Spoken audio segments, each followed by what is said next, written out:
Shabbat Shalom. Happy Sabbath. This morning, we would like to look at the subject, the equestrian mother of harlots.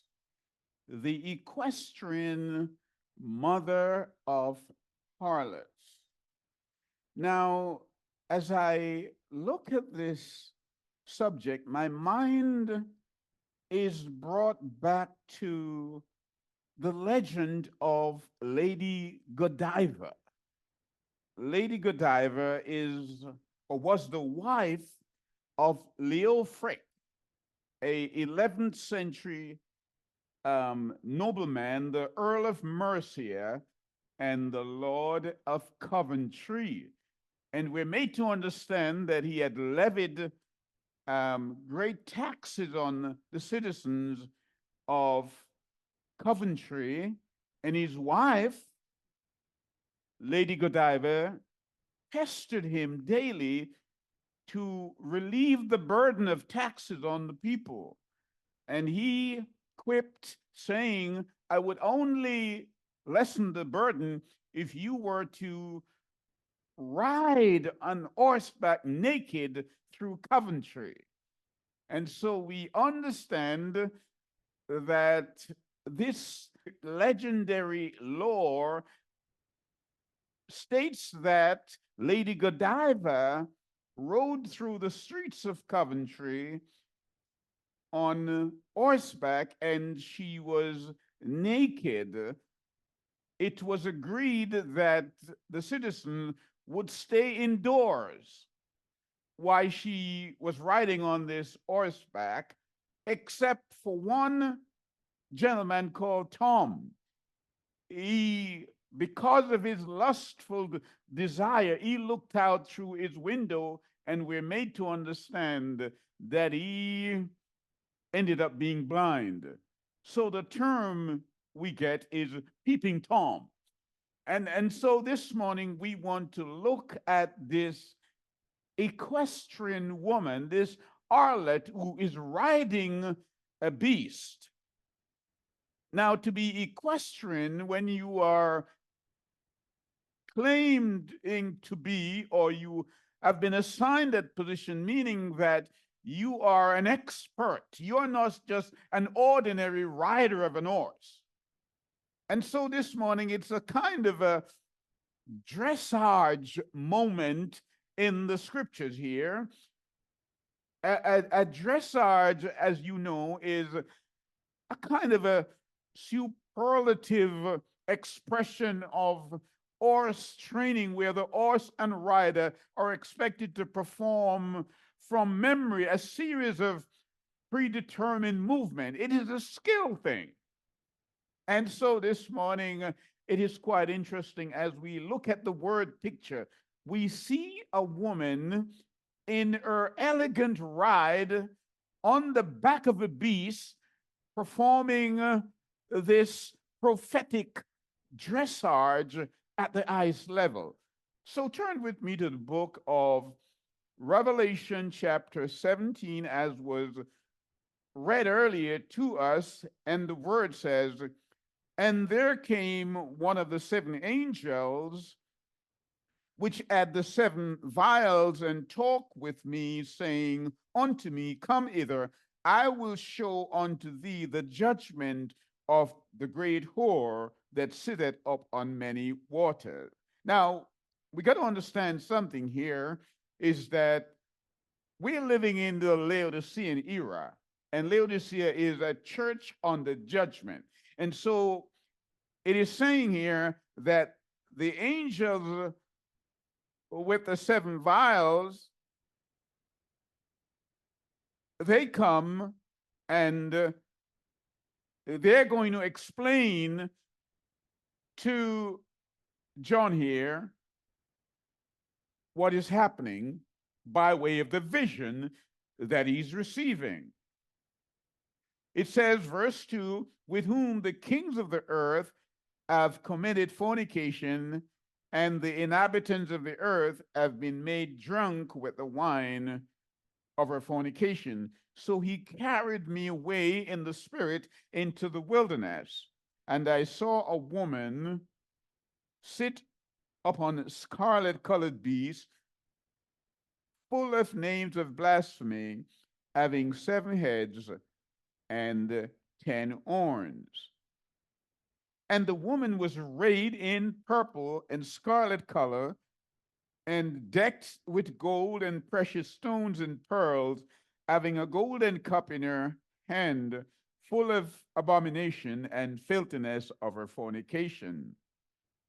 And upon her forehead was a name written, Mystery Babylon the Great, the mother of harlots and the abominations of the earth. Our subject is the equestrian mother of harlots. We read in Jeremiah chapter 6 and verse 2, saying, I have likened the daughter of Zion to a comely and delicate woman. So we understand that this woman, this delicate woman that is spoken of here, and we see in word picture in Revelation chapter 12, was first promised back in Genesis 3 and 15. And let's read that. Genesis 3, 15 and 16. Let's read it. The word wants you to know that there is going to be enmity between thee and the woman, and between thy seed and her seed. It shall bruise thy head, and thou shalt bruise his heel. There's going to be enmity between Satan's seed and the woman's seed. The woman's seed here promised, according to Revelation 12, is the woman Israel, Yishrael. And when I speak of Israel, I'm not talking about a geographical Israel, a political Israel. I'm talking about a people who accept Yeshua as their savior, and as a consequence of that, Galatians 3:29 makes it clear that if you be in Yeshua, then are you Abraham's seed. Then are you Abraham's seed. So we want to deal with that, because what is here being taught to us through the book of Revelation is that Mr. Babylon is about to fall. But in order to understand Mr. Babylon, we must first understand physical Babylon, ancient Babylon. So I want you to come with me to the book of Bereshit, and that's the book of Genesis, and we will dilate. Let those eye pupils dilate and look into the word, so you may see what Yah wants you to see. The word says, and the whole earth was of one language and one speech. The whole earth.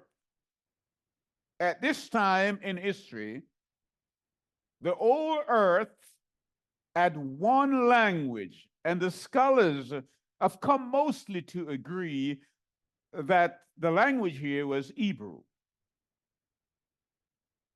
and one speech. And it's important, therefore, to understand the king at this time was the son of Cush,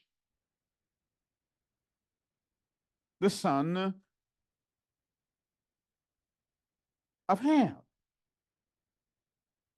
We've got to understand that at this time in history, as we go back into the dim twilight of history, Nimrod was king, even at the time that Abraham lived. because Joshua in chapter 24 and verse 2 wants us to know that Terah, Abraham's father, was an idol worshiper. He was a priest in Nimrod's court. It's important that we understand that so that we can make the transition into Mr. Babylon. It says that, and it came to pass as they journeyed from the east, and they found a plain in the land of Shinar, and they dwelt there, and they said one to another, go to, let us make brick and burn them thoroughly. And they had brick for stone, and slime had they for mortar. And they said, go to, let us build a city and tower, whose top may reach unto heaven, and let us make a name, lest we be scattered abroad upon the face of the whole earth. Now, all this that they're doing is in disobedience, because Yah had made it clear to Noah that I will never destroy the earth with water again. I will never do that. But they did not take Yah by his word. They are thinking, just in case he changes his mind, we're going to build a tower so high that if the water were to come again, the waters were to come again, we would be above it. And the word says, and Yah came down and he confused the language. Now, if Hebrew was the original language and he confused that, and people now speak other tongues, it means that all other languages are a derivative of Babel. That's the conclusion here, or one of them that can be drawn. So we understand what was happening at the time in Babylon. Nimrod was the king. He was the king. And he worshipped other gods. We must understand that. And he had a wife. What's her name? Semiramis. And she had a son, we're told, whose name was Tammuz. And in fact, we're in the month of Tammuz now. That's the fourth month of the Hebrew alphabet. And Tammuz was presented by his mother as the supernatural child,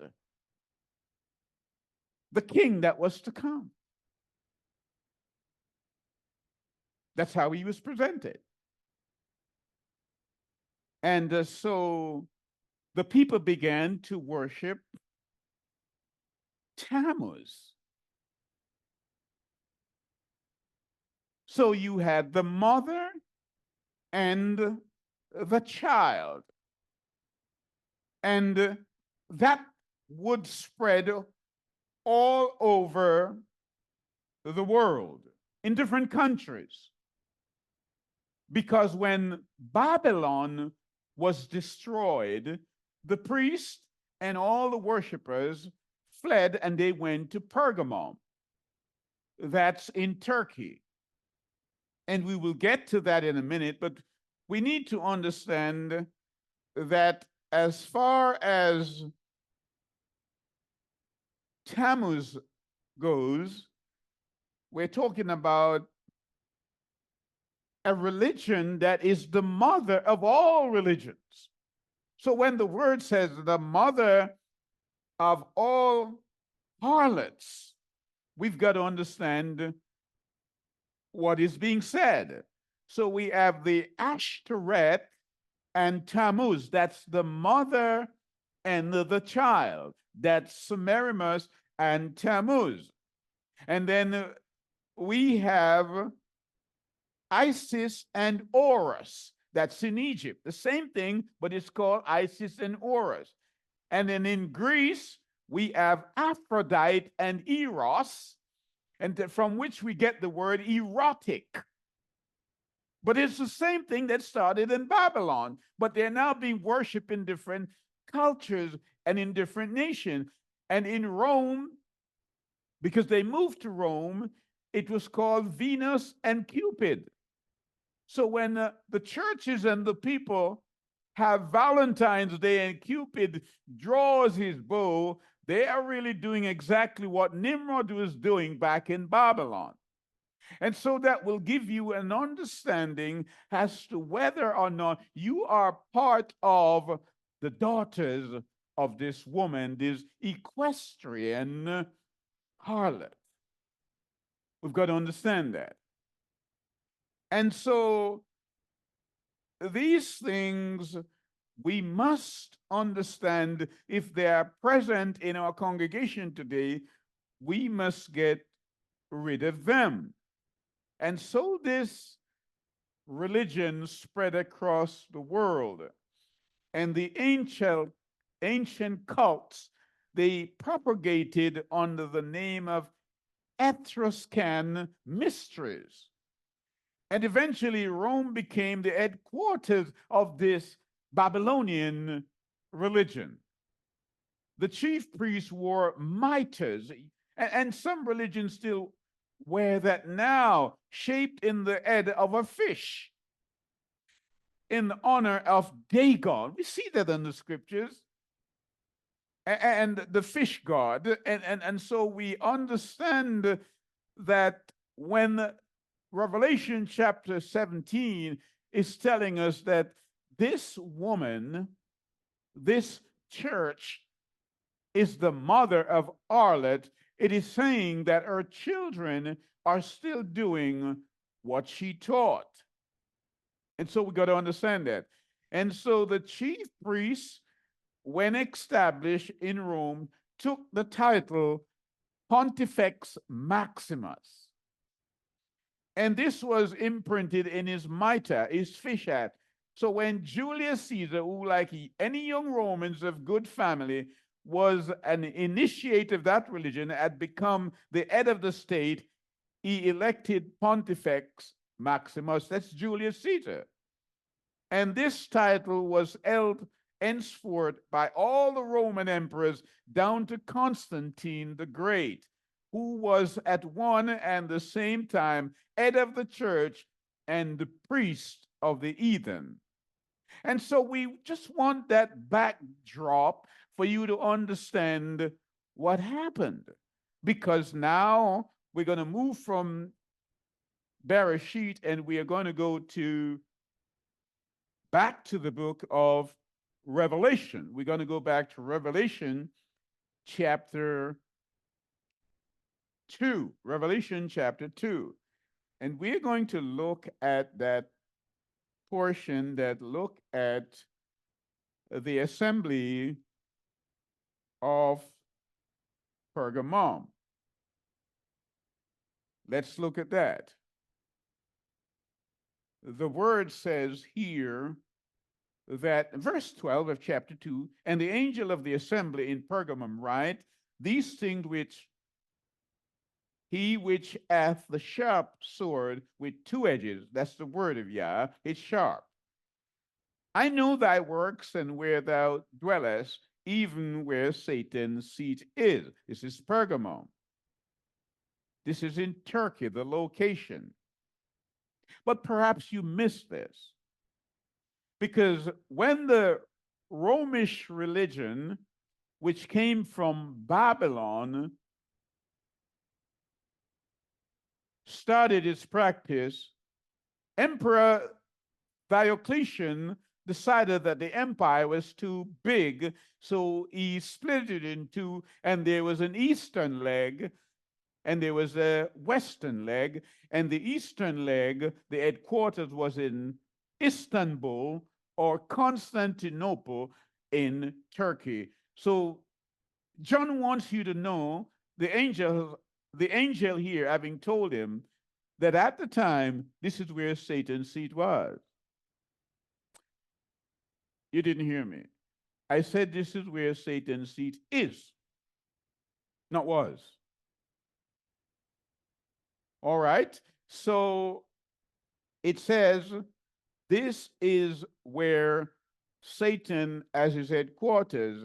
And it was at this particular time in history that Emperor Constantine came into the church and brought in his pagan practices, merged them with what we now call Christianity. So we had that dual mix. Dual mix. So let's read it. Let's continue to read. It says that I know your works, and where you dwellest, even where Satan's seat is, and thou holdest fast my name, and hast not denied my faith, even in those days where Antipas was my faithful martyr, who was slain among you where Satan dwelleth. But I have a few things against thee, because thou hast there them that hold to the doctrine of Balaam, who taught Balak to cast stumbling block before the children of Yisrael, to eat things sacrificed unto idol, and to commit fornication. So hold fast also them that hold the doctrine of Nicolaitans, which things I hate. So this congregation had a group of people that hated what they were doing. The Nicolaitans and those who were adhering to the teachings of Balaam. So the admonition here is repent, verse 16, or else I will come into thee quickly, and I will fight against them with the sword of my mouth. Notice what his weapon is. His weapon is the word of Yah, the sword of his mouth. And so therefore our warfare is not like ordinary people warfare. We use the word, this two-edged sword. So when we speak, it cuts to the quick. And people don't like to hear the way we speak sometimes, but we speak not our own words, we speak what Yah says. And we try to use it to frame that which comes out of history, and we present that to you. So he says, he that hath an ear to hear, let him hear what the Spirit saith. So that was Pergamum. That's when Constantine came into the church. And at that time, Balaam was the teacher. Balaam was the professor at that time. And that kind of teaching spread throughout the world. But the teaching originally was coming from this equestrian woman in Babylon, Semiramis, through Tammuz, the sun, supposed to be this superficial, well, it is superficial, sun, which we will get to in a minute, when the people were weeping for Tammuz. And so now if we go to verse 18, we read, and unto the angel of the assembly of Thyatira write, these things saith the Son of Elohim, who hath his eyes like unto a flame of fire, and his feet are like fine brass. I know thy works in charity and service, and the faith and thy patience, and thy works, and the last to be more than the first. Notwithstanding, I have a few things against thee, because you allow that woman Jezebel, which calleth herself a prophetess, to teach and to seduce my servants to commit fornication and to eat things sacrificed unto idols. I don't want you to miss this because in Revelation chapter 1, we're told John was on the island of Patmos. John was there banished because of his faith, and he was put on that island in the Aegean Sea, and he had a vision. Yah had given this vision to Yeshua, who gave it to the angel who gave it to John. And John is writing to let us know, because John is told he must send this information, this book, to all the assemblies, from Ephesus to Smyrna to Pergamum, Thyatira, to Sardis, to Philadelphia, to Laodicea, which is the age in which we live and we practice. Send it to all of them, John. So John is letting us know. So now he's letting us know in the church of Thyatira, the assembly of Thyatira. Now, if you read that, you perhaps cannot locate it in times of history, but we're talking about the medieval church. We have now moved on from when Constantine came in, and we're now in the medieval church, and things have not changed remarkably at all. Because in the prior church in Pergamon, Balaam is the professor, Balaam is the teacher, and we now see Jezebel as the teacher. Jezebel, as you well know, is the wife, I should say, of Ahab, King Ahab. And they had a daughter by the name of Athaliah, who was married later on to King Jehoram of Judah. And she was just like her mother. We need to understand that. So Jezebel is the wife of King Ahab, and she was a Phoenician princess, and she brought this same religion into Israel. She brought the Babylonian religion into Israel, and it populated the area. And so the word says Ahab caused the people to sin. So let's go to Ezekiel now, because Ezekiel wants us to know, chapter 8, if you join me there, it says, "And it came to pass on the 6th year, in the 6th month, in the 5th day of the month, as I sat in mine house, and the elders of Judah sat before me, that the hand of the sovereign Yahweh fell there upon me. Then I beheld, and lo, a likeness as the appearance of fire from the appearance of his loins, even downwards of fire, and from his loins even upwards as the appearance of brightness, as the color of amber.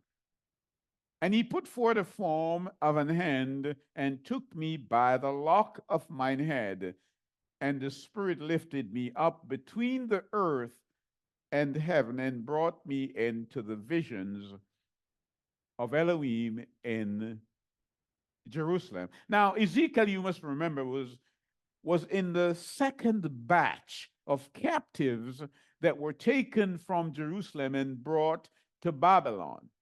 But by the time Ezekiel had left and was now living in Babylon, things were happening in the temple in Jerusalem that did not please Yah.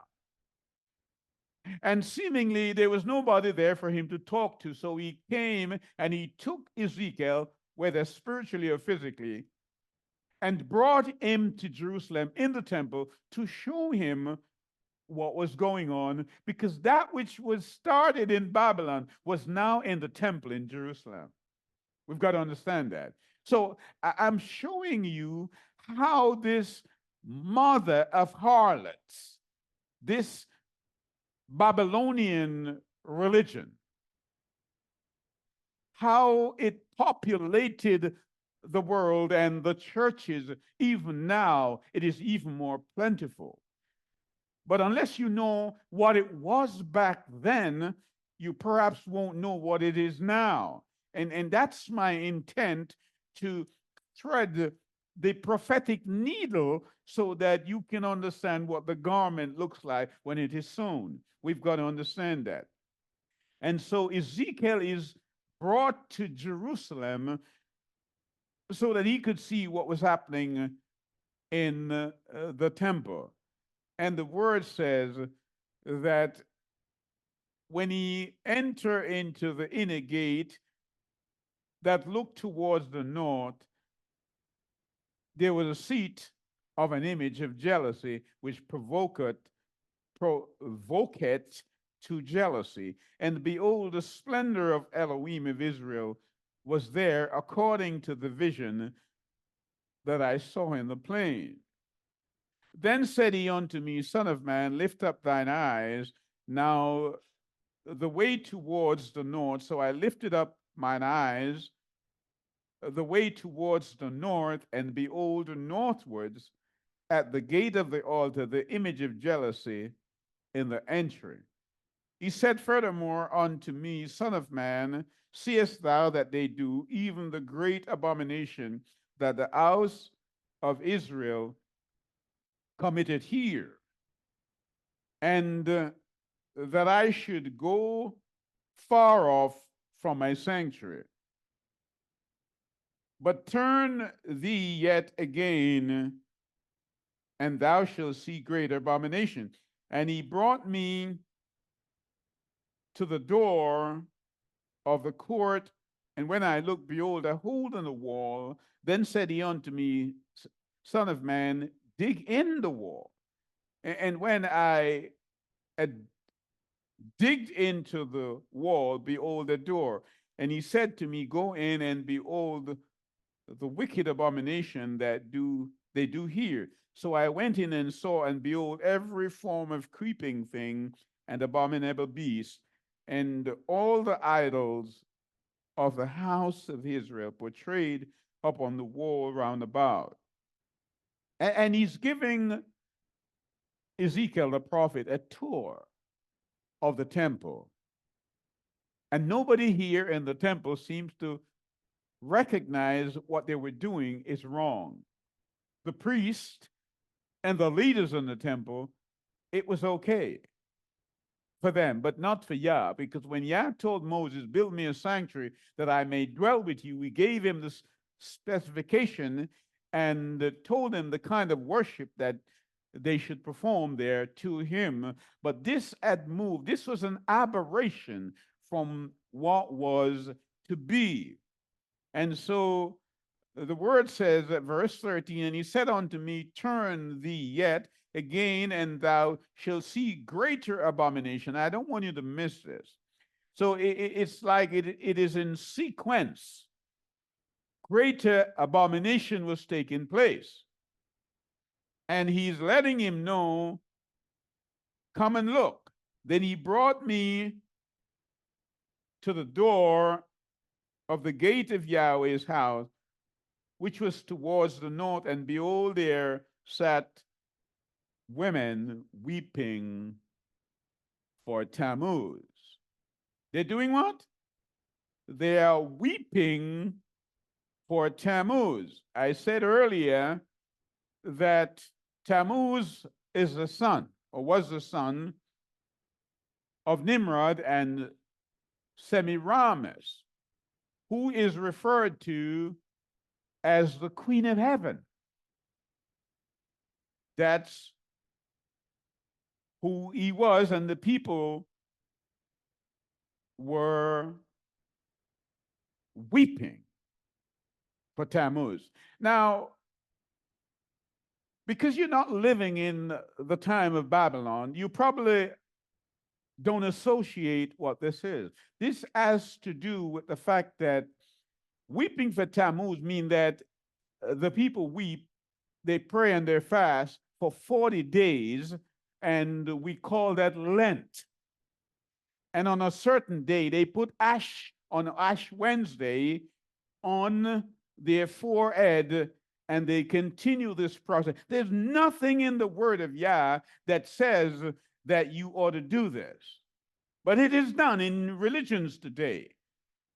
And the word here wants you to know when this is done, if this is in your vicinity, if this is in the place where you worship it, it comes all the way from Babylon. They're weeping for Tammuz, who was later gored by, well, not gored, but was killed by a boar, a wild boar, and was said to have come back from the dead. So Tammuz is presented as this supernatural child, but he's a superficial child. And this is what the people worship. So understand that Jezebel, the Phoenician daughter of Ethbaal the priest, is now married to King Ahab, and she brought this into Israel. And by the time she brought it in, the temple has warmed to it and is practicing it there. This is Yah's temple. And many people go to church today and they still do these things. And the word says, do you not know that you're one of the daughters of Babylon, of this equestrian harlot? Don't you know that? So here's my point. During the course of the medieval church, the church of Thyatira, the intent was Thyatira would stay away from Pergamos. But how can you stay away from Pergamos when Balaam is teaching in Pergamos and Jezebel is teaching in Thyatira? How? They're both false.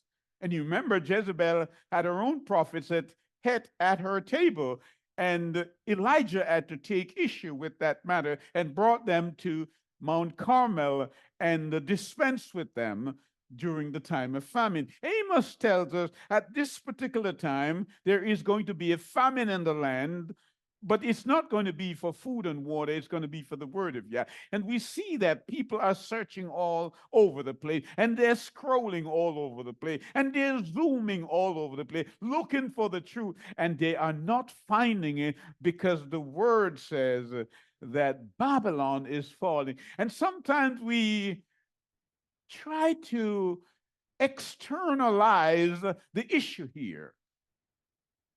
And what do I mean by that?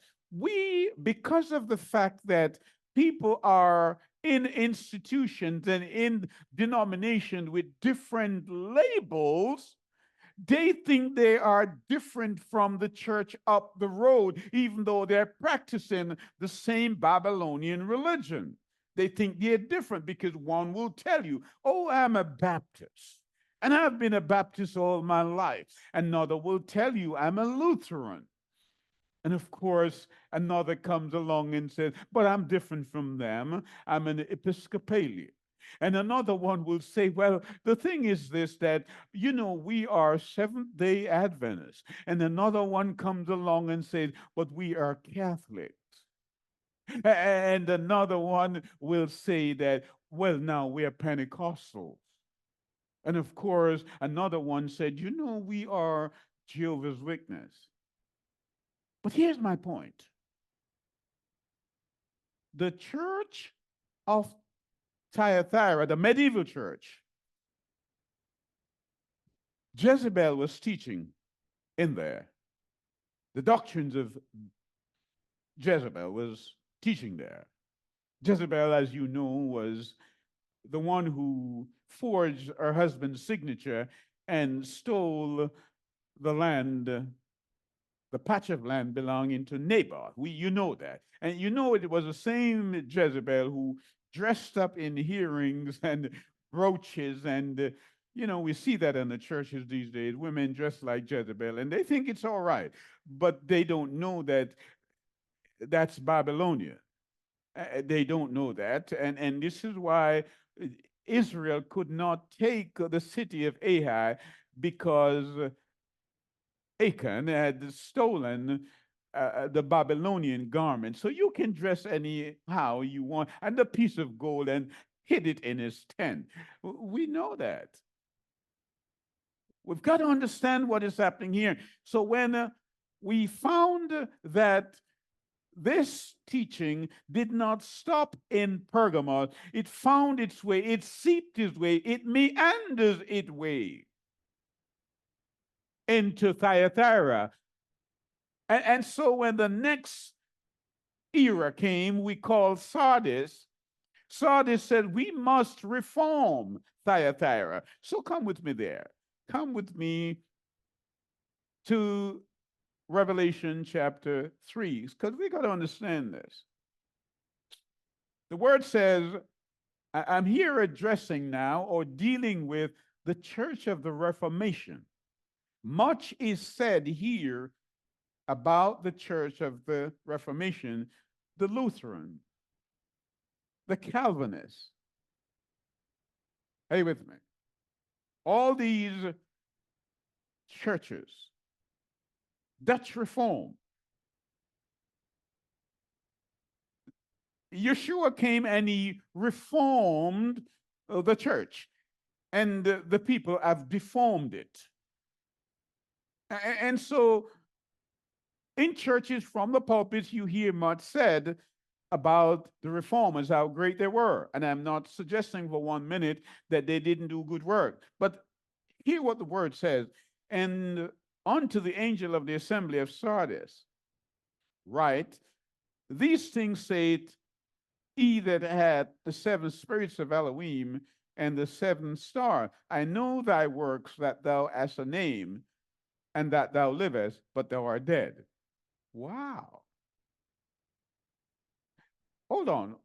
Are you telling me the Luther, the Calvin, the Erasmus? Are you telling me the Whitfield? Are you telling me the Moore? Are you telling me that these people were in a dead church? The word says you have a name. You have a name.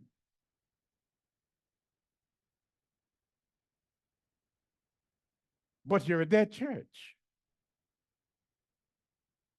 Be watchful and strengthen the things which remain, that they are ready to die, for I have not found thy works perfect before Elohim. We look on the appearance. We look how the person performs. Yes, as I look on the heart and I look on the practice in the context of that which I've given as a pattern. That's what I look at. And so what he's saying, I have not found your work to be consistent with the pattern given to Moses. You have deviated from the pattern. And now your work is mixed with Babylonian religion. You're weeping for Tammuz. You're putting ashes on your forehead. And for 40 days, you are celebrating a festival that I did not put in place.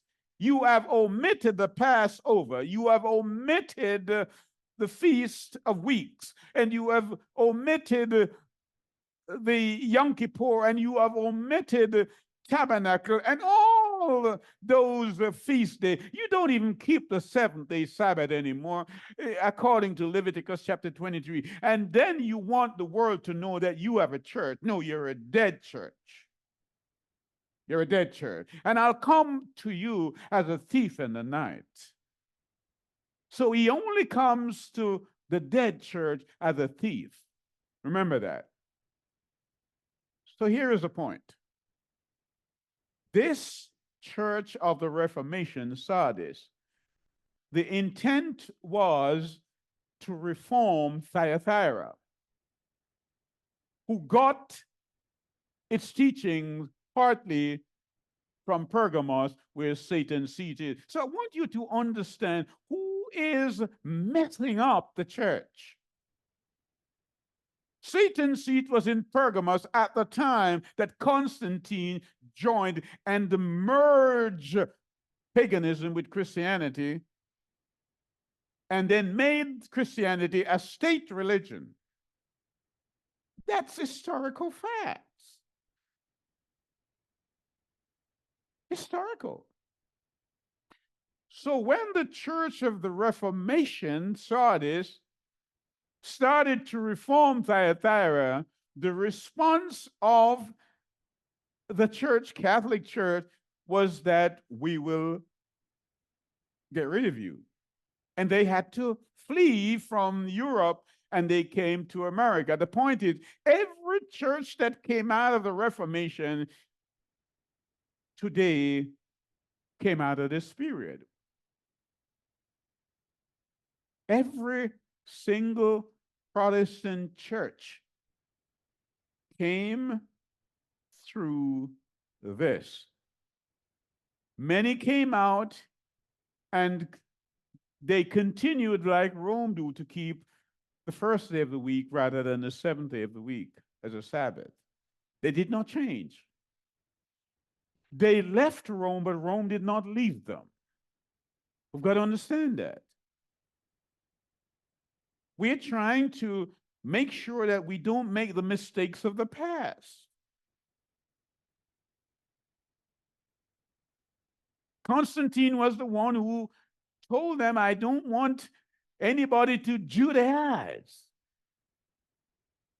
He said that. And he changed the day of worship from the seventh-day Sabbath to the first day of the week. That's not biblical. You cannot change the Sabbath. The Sabbath is frozen in time. You cannot.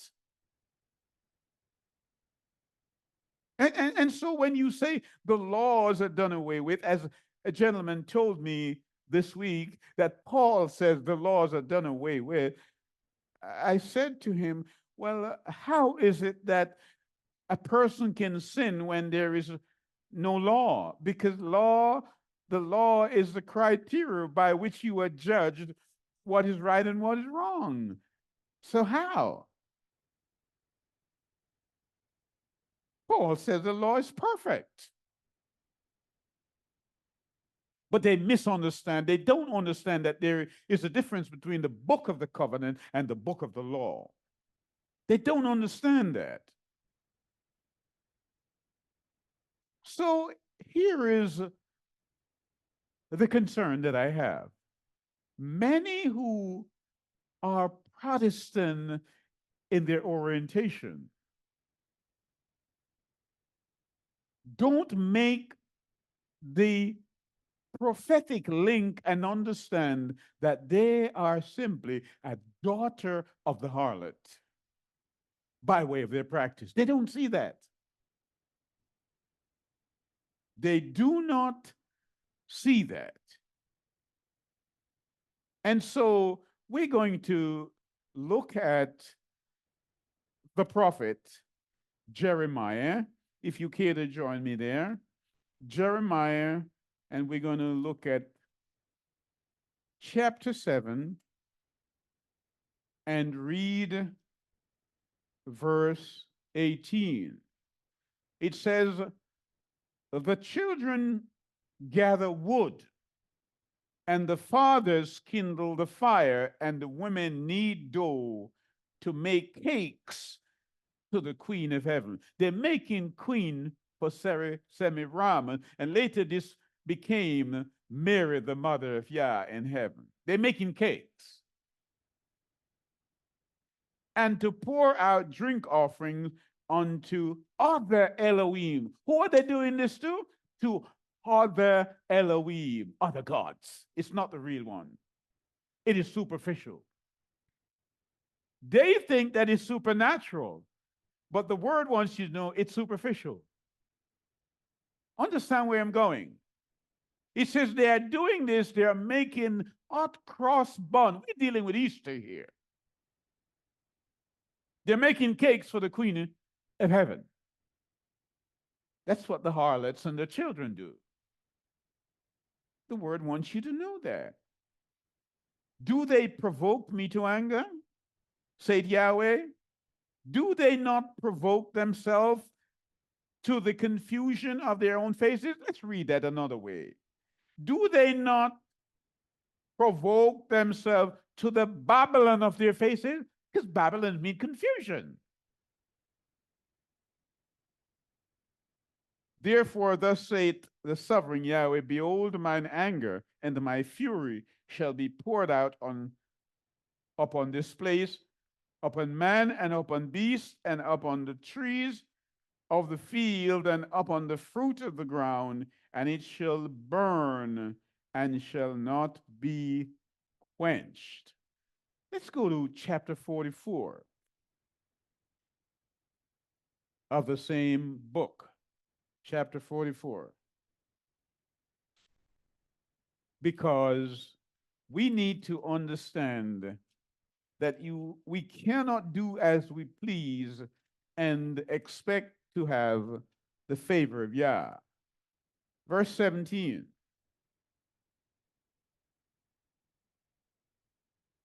But we will certainly do whatever thing goeth forth out of our own mouth to burn incense. This is the people. Jeremiah is warning them, like we sometimes tell people that, hey, you got to keep the Sabbath. You got to keep the feast day. We listen to what they say to us. They said, that's your truth. Our church don't practice that. They don't know their church don't practice it because they come out of the Reformation where Constantine told them to stop doing it. They don't understand that. But I'm likening it to what happened in the days of Jeremiah. Let's read it again for emphasis. Verse 17, chapter 44 of the book of Jeremiah. But we will certainly do whatever thing goeth forth out of our own mouth to burn incense unto the Queen of Heaven, and to pour out drink offerings unto her, as we have done. We and our fathers, our kings and our princes in the cities of Judah and in the streets of Jerusalem, for them had we plenty of victuals, and were well and saw no evil. I said, when we were doing this, we're doing all right. The economy was all right. That's what they're saying. Verse 18. But since we left off to burn incense to the Queen of Heaven and to pour out drink offering unto her, we have wanted. But since we left off, since we stopped doing it, since we stopped worshiping other gods, that's what they're saying. Things are not going as well for us. Prosperity gospel. This is where it came from Babylon. That's what they're saying. We want to be prosperous.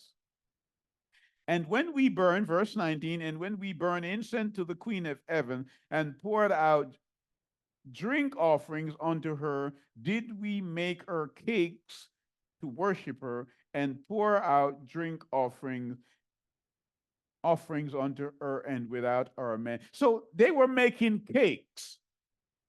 And I want to show you how people improvise.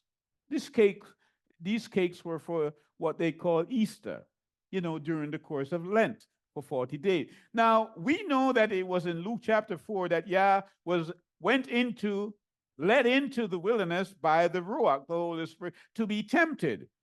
And when he went in there, the devil was telling him to make bread. He did not make any cakes, did he? But now the church is making cakes on the same period. You see the distortion here?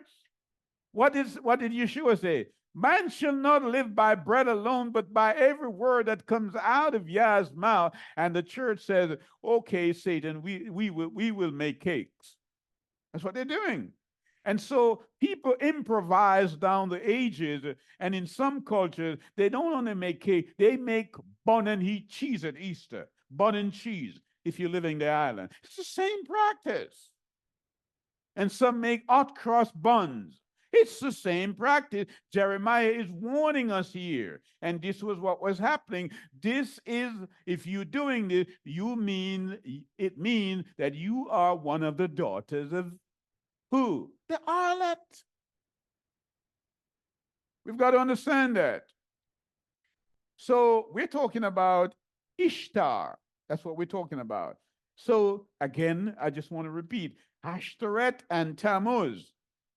That's the mother and child. Isis and Horus, if you live in Egypt at the time. Aphrodite and Eros, if you're in Greece. And Venus and Cupid, that's still going on. Every 14th of February, isn't it? They have Valentine's day. And Cupid, he has a bow that never misses. Cupid, draw back your bow and let your arrow go, all the way from Babylon. That's where he shoots from. And he shoots into the churches today, and the people cannot see that. And so you better join me in Jeremiah chapter 10, and we'll begin at verse 1. Hear ye the word of Yah, speak it unto you, O house of Israel. Thus said Yah, learn not the way of the heathens. What? Learn not the way of the heathen. Don't do what the heathens do. You are my set apart people. You ought to keep the Sabbath. You ought to keep the feast day. And you ought not to practice your pagan practices. Don't do as the heathens do. And be not dismayed at the signs of heaven, for the heathens are dismayed at them, for the custom of the people are vain. The custom of the what? The people are vain. The people worshiping me by these practices, they are vain. In vain do they worship me. That's what he's saying. For one cutteth a tree out of the forest. They do what? They usually do this at Christmas time. They cutteth a tree out of the forest to the work of hands of the workman with an axe. They deck it with silver and with gold. They fasten it with nails and with hammers, that it move not. Yah said, don't put up a Christmas tree. Don't do this. Only the heathens do it. And you go in churches today. Is it in there? Yes, it is. Daughter of what? Not Zion. Daughter of the harlot. Daughter of the harlot. So we've got to understand that when we read these things, that we know exactly what the word is trying to tell us. The illusion, people, is that the festival that they call Lent is a 40-day of prayer, fasting, and thanksgiving that begin on Ash Wednesday and ends at sundown on Holy Thursday, just before Good Friday. That's what they do it every year. It is a period of preparation to celebrate the alleged resurrection. What is the resurrection of who? Tammuz. Are you with me? The only festival that should be recognized, I put them in Leviticus chapter 23. He says the Sabbath you must keep, the weekly and the annual Sabbath, the Passover, the Feast of Weeks, the Feast of Trumpet, Feast of Atonement, Feast of Tabernacle. These are the ones you keep. But Constantine says don't do it. And so they even have Pancake Day for the Queen of Heaven. Can you believe it? This is what happens.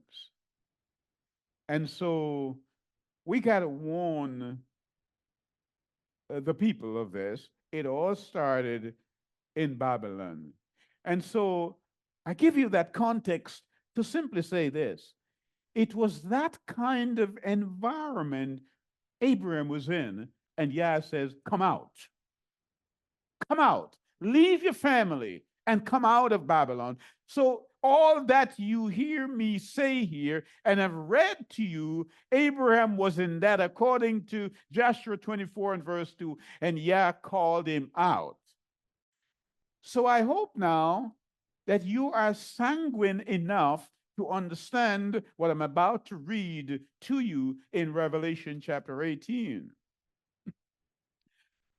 The word says, and after these things I saw another angel come down from heaven, having great power, and the earth was lighted with his splendor. And he cried mightily with a strong voice, saying, Babylon the great is fallen. Did you get me? So because we now understand what happened in physical Babylon that Cyrus diverted the Euphrates River, came up through the riverbed, and took Babylon. But why did he do that? Because all these things were happening in Babylon, and now they are transferred to the church. So the church becomes mystery Babylon. And Yah is saying, come out. Verse 2, and he cried mightily with a strong voice, saying, Babylon the great is falling, is falling. Notice, falling, falling. It fell one physically, and it's going to fall spiritually, and is become the habitation of devils. Of course, because his seat was in Pergamum, and he has threaded his way all into the churches through the Reformation, because it's a dead church. And the old of every foul spirit and cage of every unclean and hateful bird. That's how it is. People don't care anymore. You can dress anyhow. You can go to church and say anything. You can live any kind of lifestyle. And the church says, come on in. We love you. Love without discipline. Love without responsibility. But it's not love. No, not at all. Verse 3, for all nations, how many nations? Have drunk of the wine of the wrath of the fornication, and the kings of the earth have committed fornication with her, and the merchants of the earth are waxed rich through the abundance of her delicacies. Are you with me? So this equestrian mother of harlots, she's riding all over the world. Are you with me? And so when you see people saying, oh, that church is growing numerically, but it's not growing spiritually. Verse 4, and I heard another voice from heaven saying, come out of her, my people, that he be not partakers of her sins, and that he received not the plague. So if you're sitting there thinking, well, you know, my church is different because we have a different name. Think of the practices. That's what I'm dealing with. Think of the things you're doing. You're making pancakes. You're keeping Easter. You don't keep the feast days. And even you who say you keep the Sabbath, you only keep the Sabbath and you treat Yah. Many of us treat Yah like a vehicle, as we were saying. We bring him out on a Sabbath morning and we drive him for a day and put him back in the garage until next Sabbath. If Yah was indeed a vehicle, he would be very low mileage for some people. The word says we are to worship him how long? Every day. The very lifestyle we live, it should be an offering to him. And so we do not call upon him like a vehicle. We just have this vehicle for a particular time and we leave it in a garage. We don't drive it. So to many, Yah is very low mileage.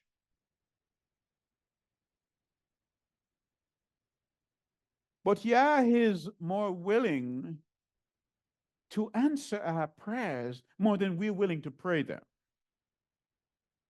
We've got to understand that.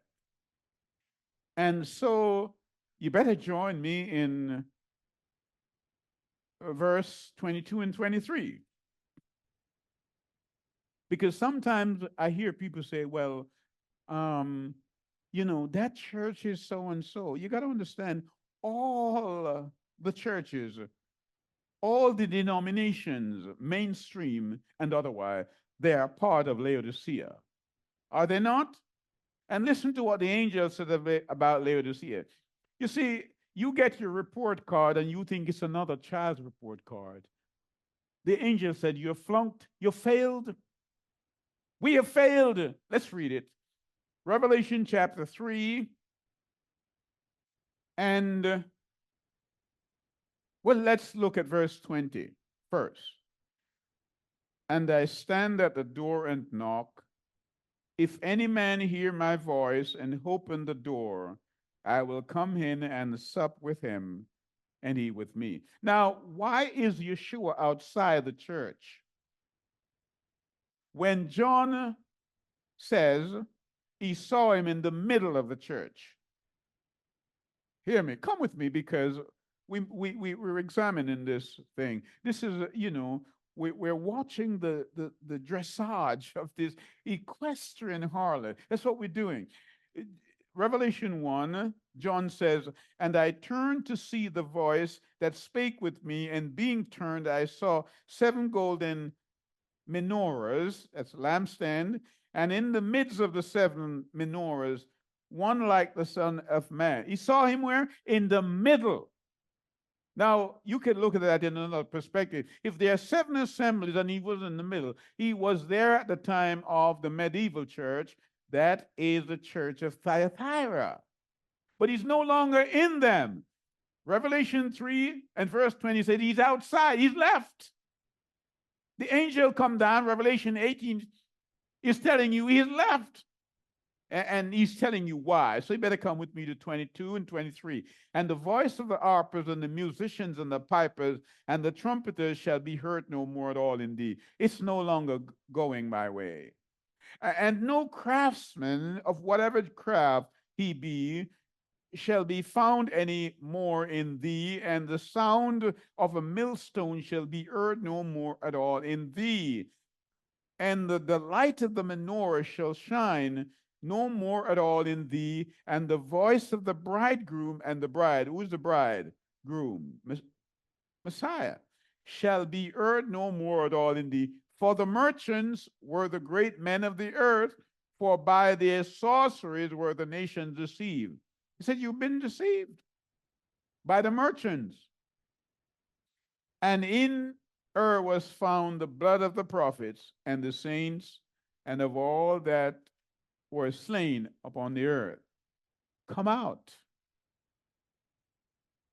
That's what he's saying to us, to come out. So when we read now Revelation chapter 13, come with me there, Revelation chapter 13, this is what we see.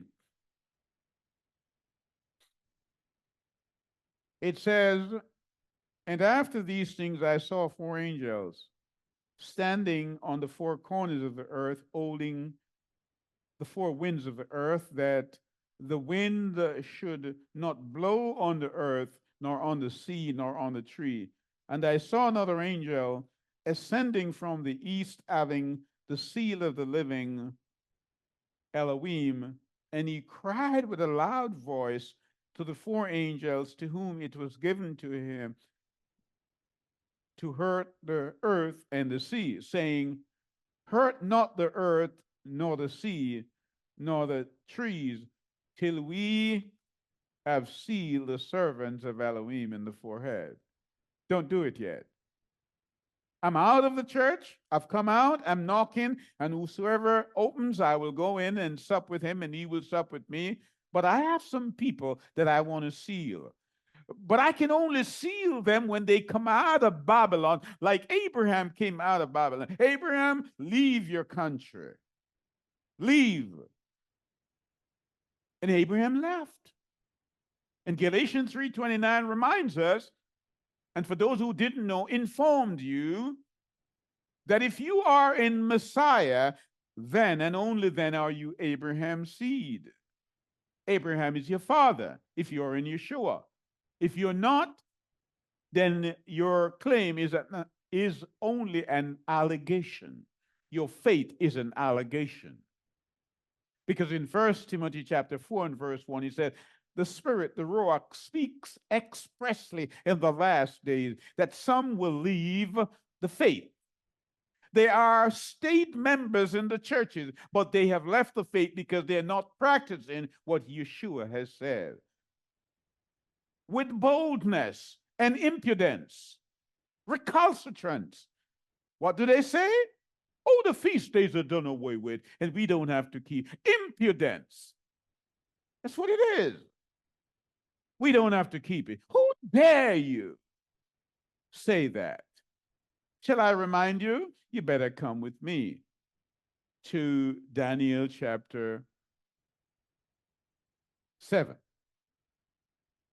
Daniel chapter 7, and the word says, in the first year of Belshazzar, king of Babylon, Daniel had a dream and the visions of his head up on his bed. Then he wrote the dream and told the sum of the matters. Daniel spake and said, I saw in my vision by night, and behold, four winds of heaven strove upon the great sea. Strove upon the what? The great Mediterranean Sea, the middle sea. Hear me?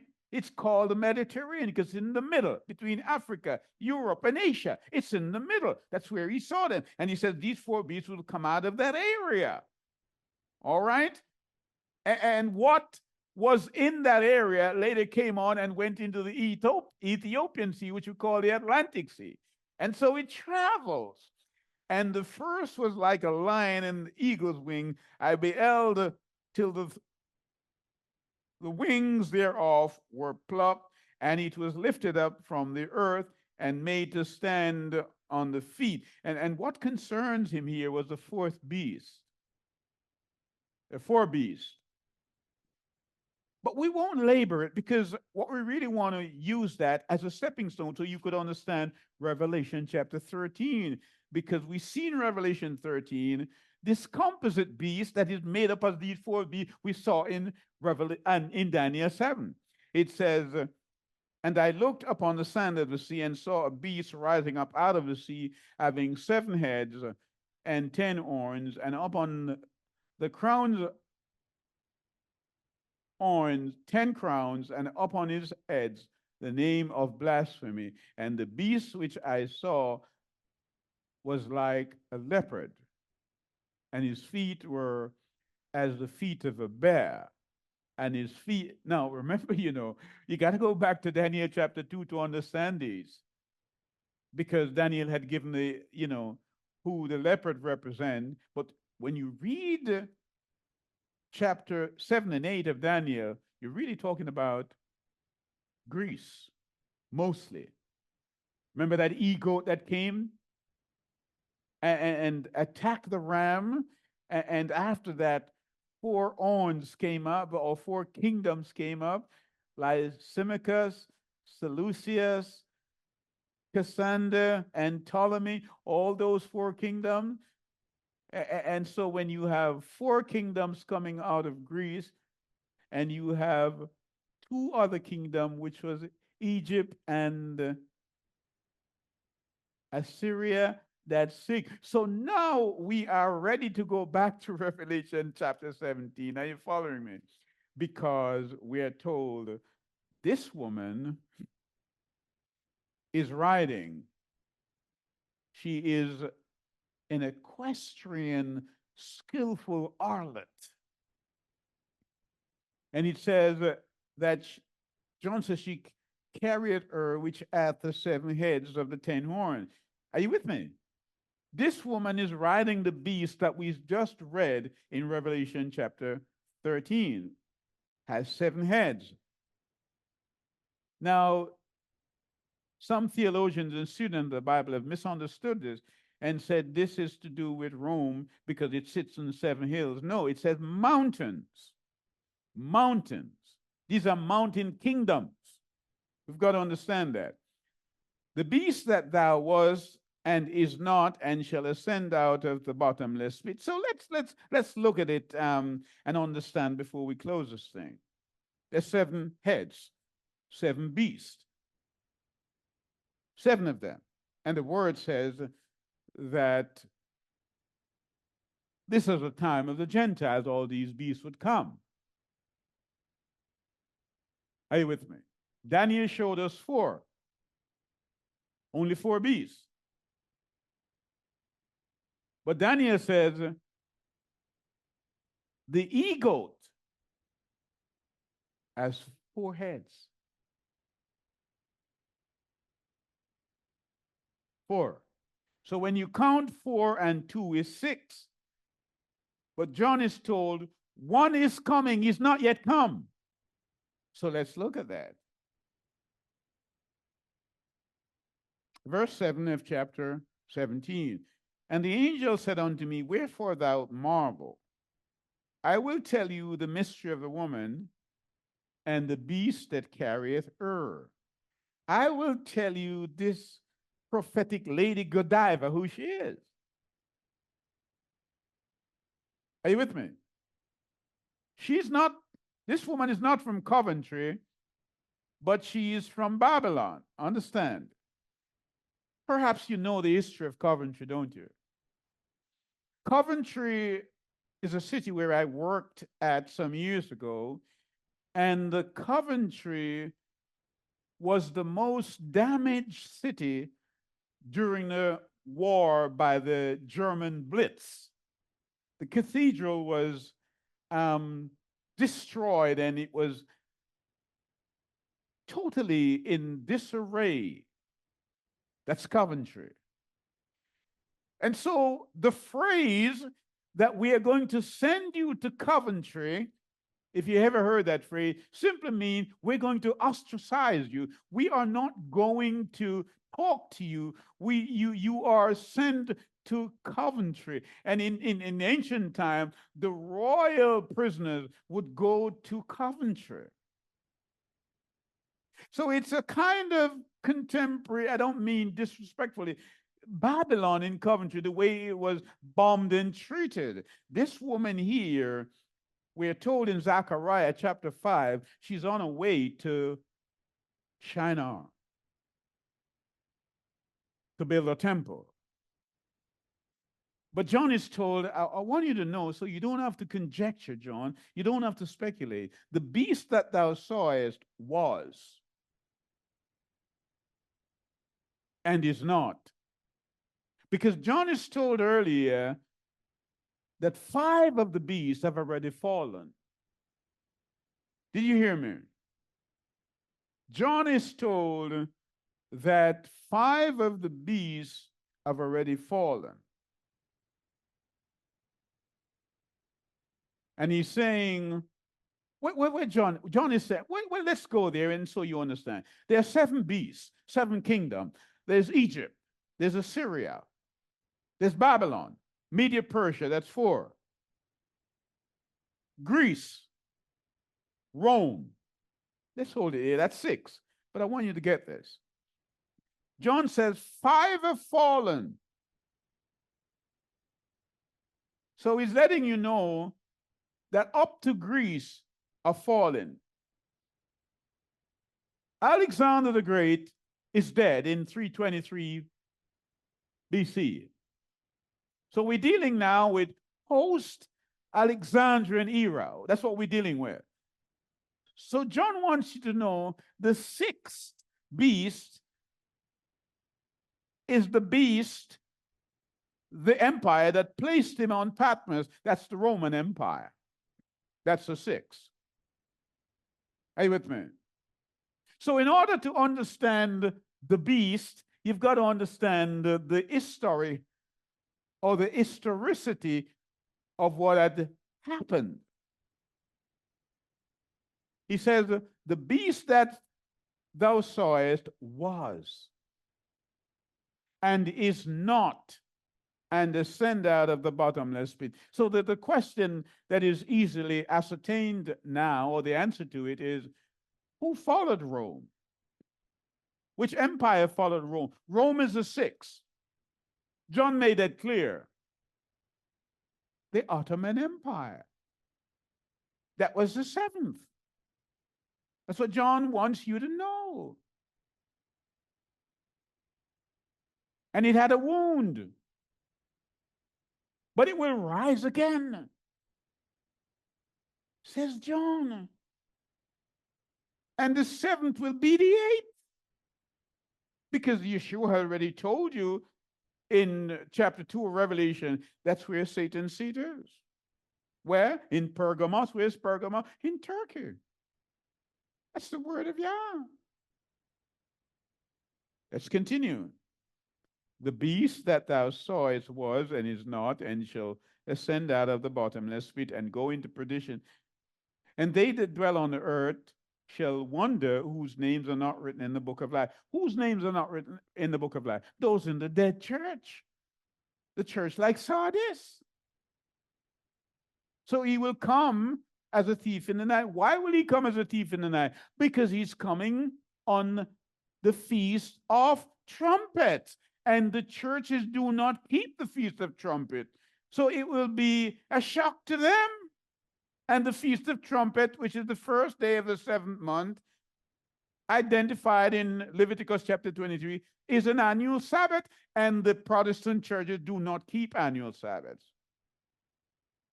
They are the daughters, many of them, of this equestrian harlot. Mother, that's what the word says. So here is a mind that hath wisdom. The 7 heads are 7 mountains on which the woman sitteth. And there are 7 kings, 5 are fallen. There it is, verse 10. And one is. So John is telling you, at the time that I had the vision while I was living in the Roman Empire. That's the 6th empire. Keep your eyes on the one that came after. But it's hard to separate the two because Rome, through Diocletian, separated Rome. And so there is an eastern leg that also encompassed Turkey. So when people say, oh, the Roman Empire will rise again, yes, but the eastern leg of it, you got to understand the context to it. Got to understand. Because what they tend to do is put all 10 toes on the western leg, and they deal only with Europe. And they say the euro, no, there's 5 toes in the euro and 5 in the east. And that's why Turkey is so strategically placed, because it's part of Asia and it's part of Europe. We've got to understand that. And so as we read and we understand what is being told to us in the book of Revelation, we're told to give up these pancake days and these Lent and these ashes on our foreheads and worship Yah in spirit and in truth. The woman, as I close, came to the well and she wanted to know, where should I worship? Is it in Samaria on the hills, or is it in Jerusalem? Woman, know this, in these last days, the true worshiper, notice how he qualified it, not just any worshiper, true worshiper. Because you can go to any church and carry on and throw yourself down and froth at the mouth and behave any kind. It's not prescribed, though. The true worshiper, just like the blueprint that I gave to Moses, and Moses passed on to the apostles, and the apostle went throughout the world and teach that, all of that. And they remained steadfast in the apostles' doctrine. That's what we're dealing with. Be careful when you go to church and you offer a fool's offering, Solomon says. You see a nice church and you want to go there like Ananias and Sapphira, but you go with the wrong attitude. Don't do that. The true worshiper, they worship in spirit and in truth. May we strive for that mastery. May we look at our assemblies where we worship and see whether or not any of the things that Jeremiah spoke about, John spoke about, Daniel spoke about, whether or not they're present in our institution, and then do as the angel bid us to do. Come out. In Yeshua's name I pray. Amen.